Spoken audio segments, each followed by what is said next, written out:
Hi folks, and welcome to the fifth week where we're going to be covering topics of brain, looking at the relationship between structure and function, and also looking at the different functions that the left side of the brain performs relative to the right side of the brain. Although there's considerable overlap, definitely it's the case that the left side does slightly different things than the right. So I'll open this up, and one thing you will notice is that the reading is not as long as it sometimes is, and because there's only a small amount of information in the reading, I'll be asking you all as part of your group activity to contribute to a Google presentation that I created. Now we do have two really good videos. The first one is a TED Talk. So TED stands for Technology and Education Discussions. And this one's one of the more popular TED Talks by Jill Bolte Taylor. She's a neuroscientist who I think in her late 30s, early 40s suffered a stroke. And so she talks about it with the detail that you might expect from a neuroscientist rather than your typical stroke patient. And I also really like this because in talking about what happened when her left hemisphere essentially went silent, she gives us a little bit of an understanding of what the left side of the brain does relative to the right. The second video, we return to Hank and his crash course in psych video. And so he's really just doing a general overview of what the different structures are engaged with. And then that's really going to be the theme for your primary learning activity related to this week's topics. So you're going to be contributing to your group's Google Slides presentation. So you'll click on the top title, then click on your group, and then just like you did with the research methods, you'll click on group tasks. You will open this, and I already have it open right now. And so you can see it opens with the image of the different brain structures. One structure that I am asking you to be responsible for is the hypothalamus, and that's not shown here. Hypothalamus is really right about here, just below the thalamus structure. So the way that this is working is that each of you will reserve a particular structure, and then you have two tasks. One is to give me a bulleted list, and you can see Caitlin has already started working on that, a bulleted list of what a structure does. And then I'm also asking you to find a video, ideally right around 5 minutes or under, and the video should detail what happens when that particular structure gets damaged. I mean, all of you are going into healthcare. I think that's probably what you're really curious about. And really, it's very easy to find these videos. You just say, you go to the video section, damage to hippocampus, and you'll probably find 4 or 5 videos that would fit the bill here. So each of you is responsible for a different slide.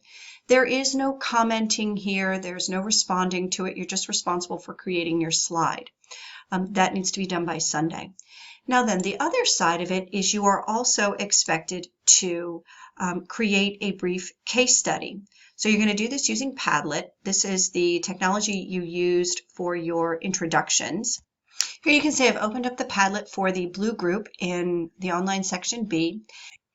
And I have put my name on here so you know which one is the example that I have written, but I will ask you to not give your name, and please also don't write down what the structure is. All right, the reason why I'm asking you to be cryptic is because at the end of the week, once everybody has written their case studies, you all will use these as an extra credit assignment.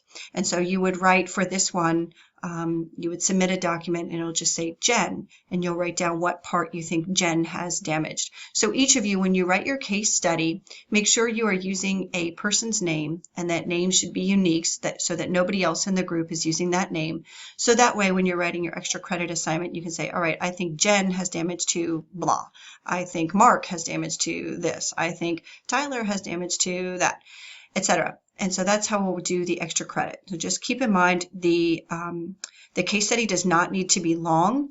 It is just a hypothetical case study, so it doesn't need to be, a realistic trauma patient that comes into the hospital. You are writing these to help your group members understand and test themselves on their understanding of the basics of what a particular brain region does.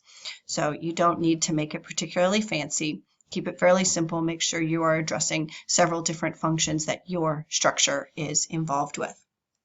All right, and of course, just to remind you to create the Padlet, it's really pretty simple. You just click this circle right here.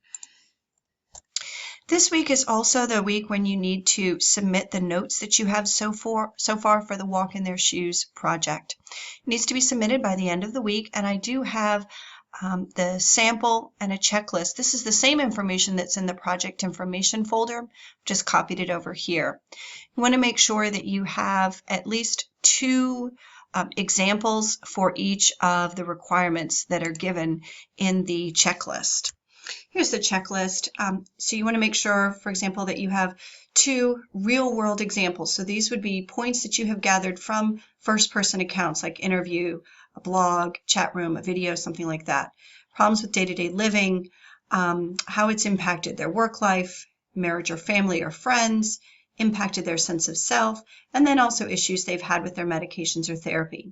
So the reason why I'm asking you to turn these notes in pretty doggone early is because I want to make sure that everybody's on the right track and that you are not just giving me the kind of dull factual summary that you would get off of WebMD. So I really do want to emphasize these should be first-person accounts, real examples from the people you've been reading about. One other thing I will say is that if you have been taking your notes down, just handwriting them, it's fine to just take a picture or scan it in and upload that. I'm fine with that. Then the last activity you have is if you have not completed the exam from Module 1, you definitely want to make sure that you are doing that. And if you happen to have some spare time, I know you definitely have a lot going on this week, but if you have some extra time, you can certainly look at the blogs that people posted last week on memory. So to do that, you'll go to Course Tools and then go to Blogs. And last week, of course, was applying memory.